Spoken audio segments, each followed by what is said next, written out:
Welcome into Hook 'em High. Today I'm showing you the top lures that I use for ice fishing.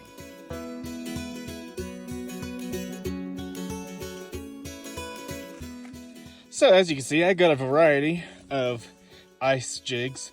You don't need really any more than that. That's about all you need here. I mean, it's a pretty good array. You don't get usually snagged on anything usually when it comes to ice fishing, but you can lose them sometimes, or sometimes they just break. But yeah, you don't need a box much bigger than this. Other than that, let's get to it. So early ice season, the Swedish pimple, this thing right here, does really good. You can jig that thing aggressively and they'll go all over it.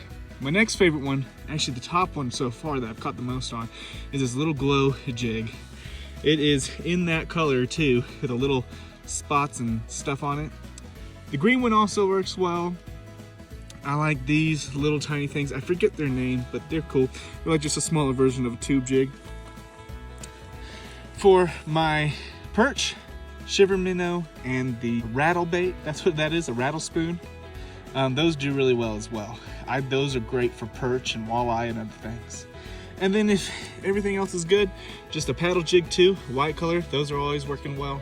But if you can't get anything to bite at all, use this little guy. This is just a tiny little jig. You tip it with a wax worm or a mealworm, and that should do the trick.